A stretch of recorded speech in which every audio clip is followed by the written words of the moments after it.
दीनानाथ मंगेशकर रुग्णालयातल्या कारभारामुळे झालेल्या माता मृत्यूवरून अद्यापही काही ठोस कारवाई झाली नाही आणि त्यात आता डॉक्टर घेसास यांना बजावलेल्या नोटीसवरून वैद्यकीय संस्थांमध्येच मतभेद असल्याचं समोर आलंय।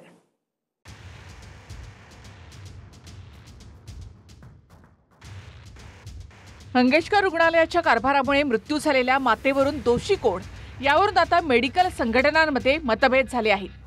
महाराष्ट्र मेडिकल असोसिएशननं दीनानाथ मंगेशकर रुग्णालयातील डॉक्टर घेसास यांना नोटीस बजावून माता मृत्यूवर स्पष्टीकरण मागितलं। मात्र डिपॉझिट घेण्याचं धोरण हे डॉक्टर नव्हे तर रुग्णालय ठरवतं, त्यामुळे डॉक्टरऐवजी दीनानाथ मंगेशकर रुग्णालयाला नोटीस बजावायला हवी होती अशी भूमिका इंडियन मेडिकल असोसिएशननं घेतली आहे।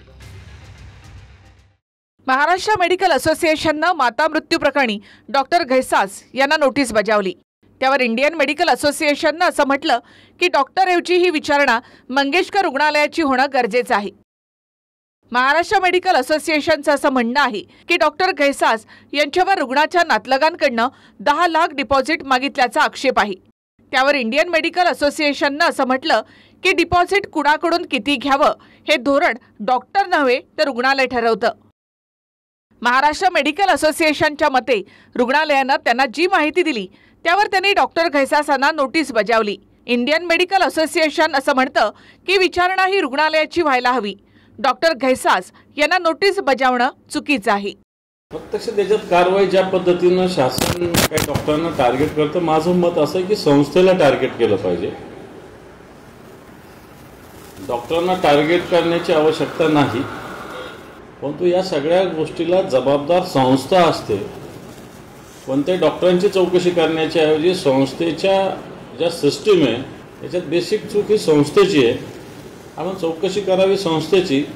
दीनानाथ मंगेशकर रुग्णालय जे आहे ते आपण बघतोय की भारतीय जनता पार्टी किंवा राज्य सरकारच्या जवळच्या लोकांचं आहे आणि म्हणूनच कदाचित वाचवण्याचा प्रयत्न होतोय का? कारण आपण बघितलं की 2 अहवाल आले तर कारवाई करा ना, परंतु जे अहवाल पहिला किंवा दुसरा आलाय त्याच्यावर कारवाई होणं गरजेचं होतं। काहीच कारवाई होत नाही, याचाच अर्थ राज्य सरकार कुठंतरी दीनानाथ मंगेशकर रुग्णालयाला वाचवण्याचा प्रयत्न करतंय। आतापर्यंत या प्रकरणात काय काय झालं, काय काय उत्तरं दिली गेली ते आपण समजून घेऊया। प्रसूती कळा सोसणाऱ्या महिलेकडून दीनानाथ मंगेशकर रुग्णालयानं 10 लाख रुपये मागितले का?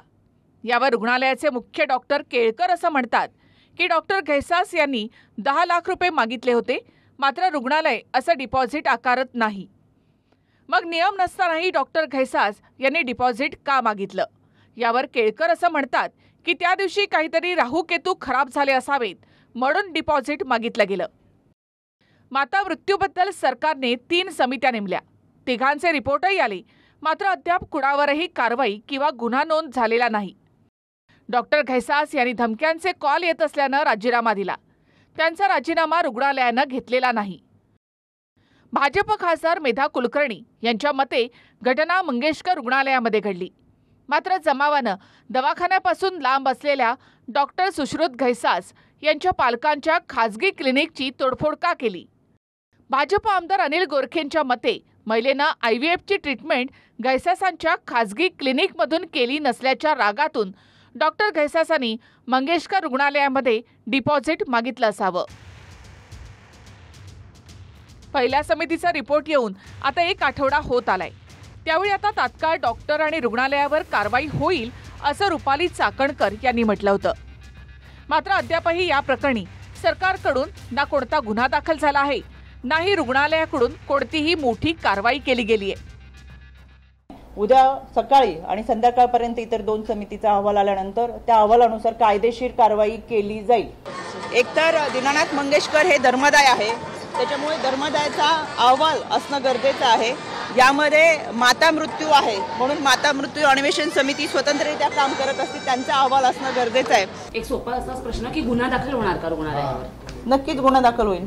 याच्यामध्ये अजूनही 2 समितीचे अहवाल येतात, पण प्रथमदर्शनी जरी आपण हे पाहिलं याच्यामध्ये जे काही अहवाल दिले त्या अहवालाच्या अनुषंगाने जर लवकर त्यांना रुग्णालयाकडून प्रतिसाद मिळाला असता, उपचार मिळाले असते तर रुग्ण आज आपल्यामध्ये असतो। त्यामुळे केवळ दीनानाथ मंगेशकर हॉस्पिटलच नाही तर दीनानाथ मंगेशकर, सूर्य असेल, त्याचबरोबर मणिपाल असेल, आणि या सगळ्या रुग्णालयाच्या माध्यमातून त्यांनी जिथे जिथे जाऊन ट्रीटमेंट घेतली त्या सगळ्यांचा एकत्रित अहवाल येणं आणि तात्पुरती प्रक्रिया आपल्याला करणं हे अपेक्षित नाहीये. प्रदीप कापसे, TV9 मराठी, पुणे.